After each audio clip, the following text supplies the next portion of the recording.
जय हिंद दोस्तों, प्रणाम, नमस्कार। आप सभी लोग कैसे हैं? आशा हो कि आप सभी लोग ठीक होंगे।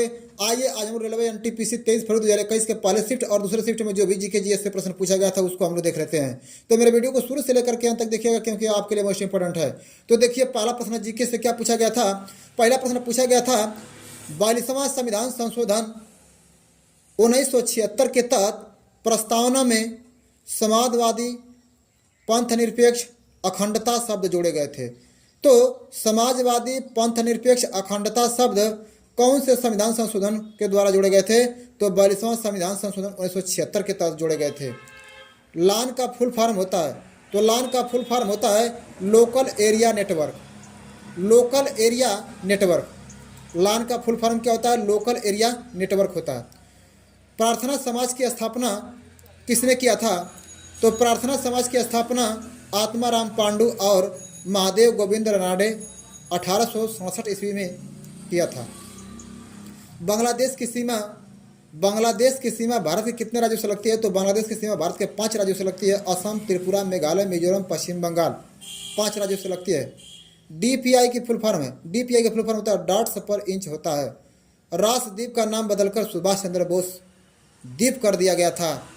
और स्वदेशी आंदोलन 1905 में शुरू हुआ था। स्वदेशी आंदोलन 1905 में शुरू हुआ था। मानव शरीर का सामान्य तापमान 98.6 फ़ारेनहाइट होता है।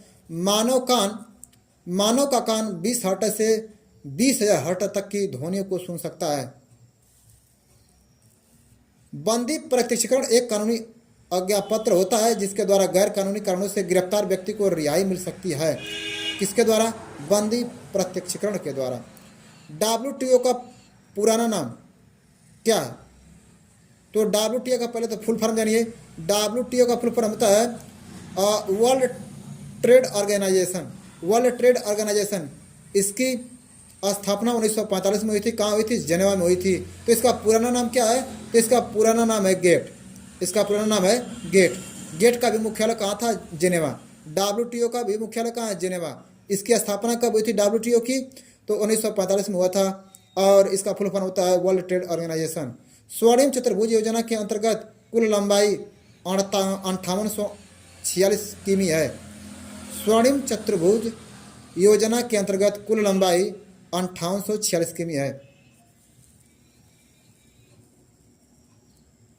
भारत में विधि का शासन ब्रिटेन के संविधान से लिया गया है। भारत में विधि का शासन किस देश से लिया गया है? तो ब्रिटेन के संविधान से लिया गया है। इस तरह से रेलवे एनटीपीसी 27 फरवरी 2021 के दूसरे शिफ्ट में जो भी जीके जीएस से प्रश्न पूछा गया था उसको हम लोग देख लेते हैं। प्रसाद योजना धार्मिक पर्यटन को बढ़ावा देने और विकास करने से संबंधित है। कौन सी योजना? प्रसाद योजना धार्मिक पर्यटन को बढ़ावा देने और विकास करने से संबंधित है। विश्व हिंदू दिवस 10 जनवरी को मनाया जाता है। फॉरवर्ड ब्लॉक की स्थापना सुभाष चंद्र बोस ने की थी। पादपों में प्रकाश संश्लेषण की क्रिया में सूर्य का प्रकाश, जल, कार्बन डाइऑक्साइड की जरूरत होती है।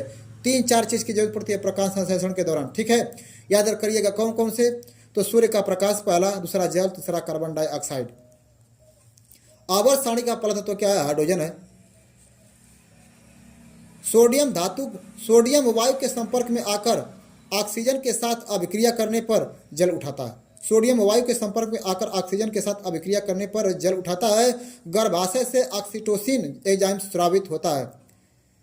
गर्भाशय से ऑक्सीटोसिन एंजाइम स्रावित होता है। झंडा दिवस 7 दिसंबर को मनाया जाता है। याद रखिएगा, झंडा दिवस 7 दिसंबर को मनाया जाता है। विश्व में डॉलर मुद्रा सबसे ज़्यादा प्रचलित है। IRDAI का फुल फॉर्म होता है insurance regulatory development authority of India. गुरुत्वाकर्षण के नियम की खोज किसने किया था? न्यूटन ने किया था। और याद रखिएगा, इस तरह से बांग्लादेश कब स्वतंत्र हुआ था? तो 26 मार्च 1971 को आज़ाद हुआ था Bangladesh. MS Word, PowerPoint, Excel, MS Office के भाग हैं। MS ऑफिस के भाग कौन कौन से? तो MS Word, PowerPoint, Excel. याद रखिएगा।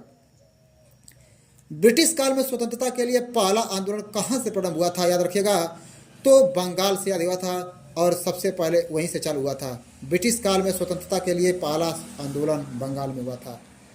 नाभिकीय भौतिक के जनक कौन है? रदरफोर्ड साहब हैं। नाभिकीय भौतिक के जनक कौन है? तो रदरफोर्ड साहब हैं। इस तरह से आपके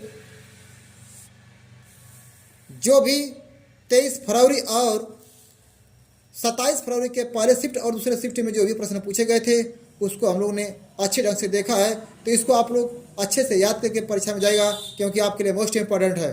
तो मेरा वीडियो पसंद आए तो हमारे चैनल को लाइक, सब्सक्राइब, शेयर और साथ में कमेंट करें।